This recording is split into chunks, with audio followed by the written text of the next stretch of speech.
This five-star Wall Street analyst is saying that he would be buying Tesla stock, but in a pullback. He was just on TV to talk about Tesla stock, so let's take a look. Would you be a buyer of Tesla and GM on this news?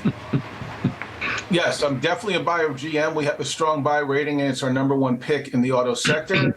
I'm still a believer in Tesla and would be a buyer any pullbacks. The stock has had a huge run recently over the past month or so. So I would look to buy more aggressively on pullbacks. But this is positive news for the overall auto industry and for Tesla and GM as we move forward to this ongoing conversion to electric vehicles. And part of the equation is that the ability to charge in more places and to charge faster. So this is really positive because it's partnership with Tesla, and it's really great that Tesla has done this with both Ford and GM, is that it moves the whole industry's transition forward faster. And because Tesla has such a huge market share in the US, this will help Tesla a lot. But also notice how he said he is still a believer in Tesla stock. So he's not saying sell Tesla stock even after this huge run up, and he's saying that he would buy more in pullbacks. It sounds like he sort of wants to buy right now already, although it's not extremely obvious based on his wording. But he's definitely not saying sell Tesla stock. I mean, you're not getting that pullback to buy Tesla today. Shares up about 6% right now. Basically, Yes. this is a good news. And that is the real problem with analysts. If you rely on analysts for the most part to buy stocks,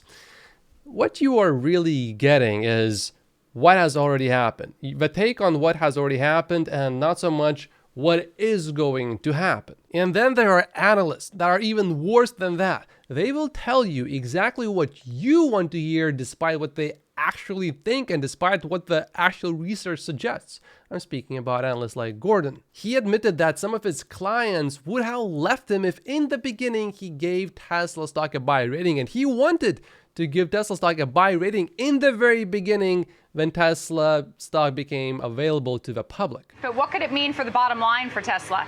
Elon Musk and Tesla have been ahead of the curve for a long time, and good for GM for hitching their wagon to Tesla.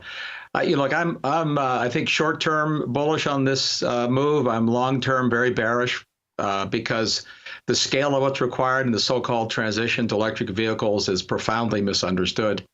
We're somewhere on the order of $500 billion away from the number of superchargers needed versus the billions that have been spent.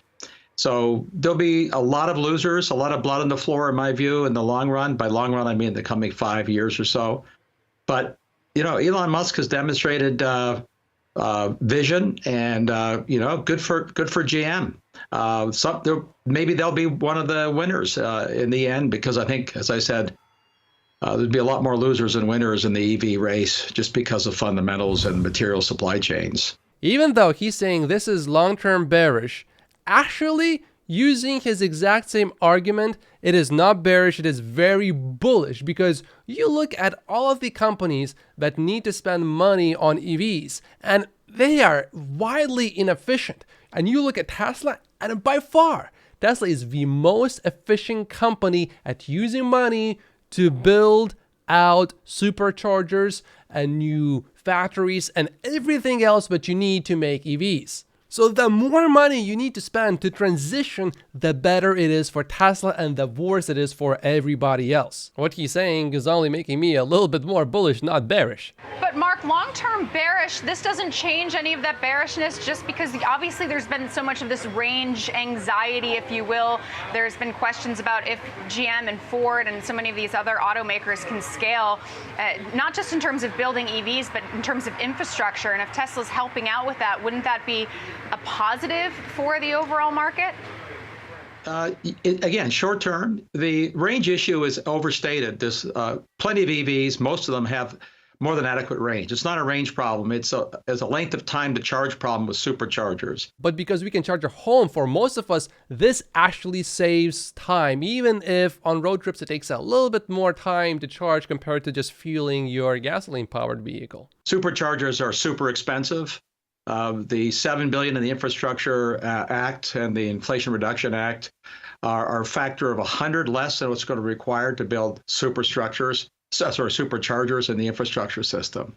So it is my bearishness is because of the magnitude of the spending that's going to need to be undertaken in the charging networks. For the sake of the argument, let's assume he is right about the number. If something makes money, it's basically free for the company to do, assuming that the company can raise the money.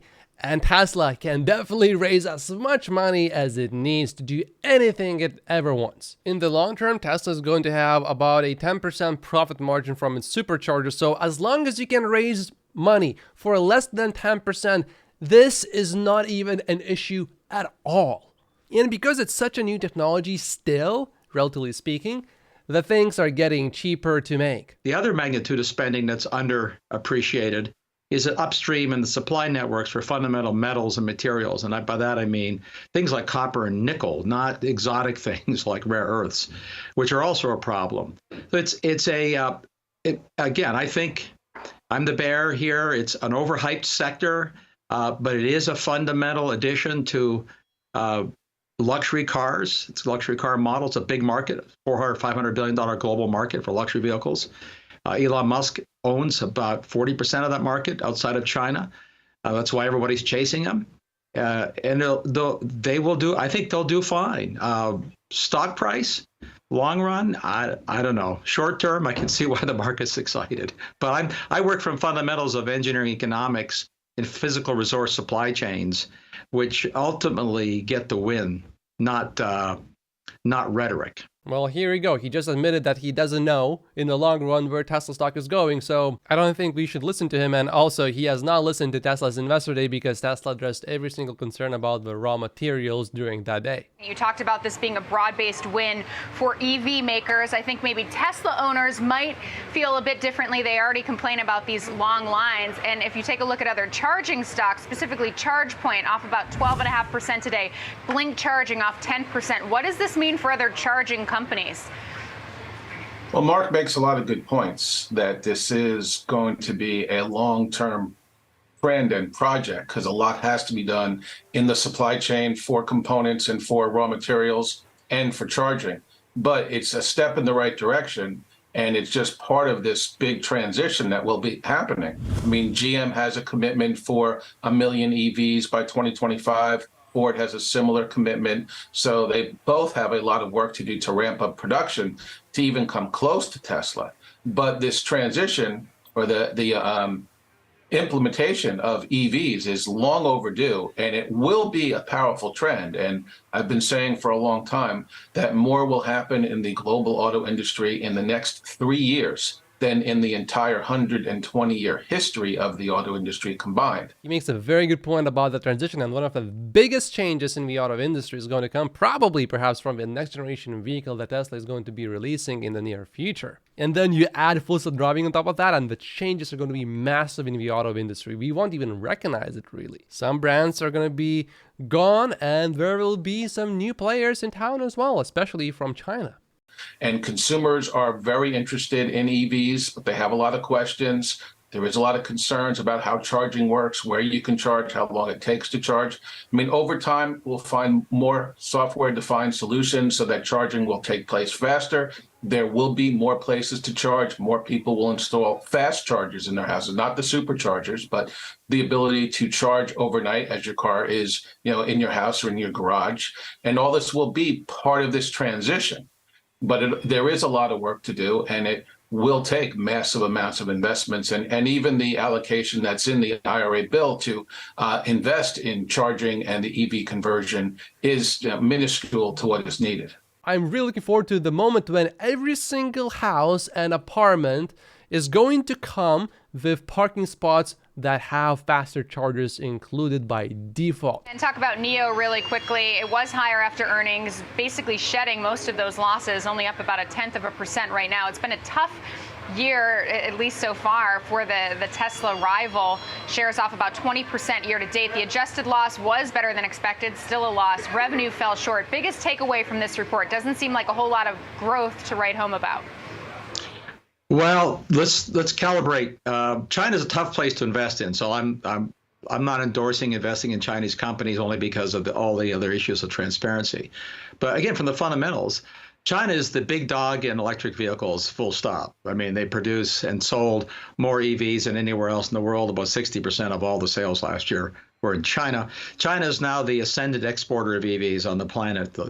Not only Q1 of this year, but moving very quickly into becoming the primary source of EVs moving across world markets into Europe in particular, probably coming here, all over Asia. They have huge advantages in infrastructure, subsidies, supply chain. It's native to that country. Something on the order of 60 to 80% of all the critical minerals refining and critical materials productions for EVs are in China. They have double the market share that OPEC has in oil.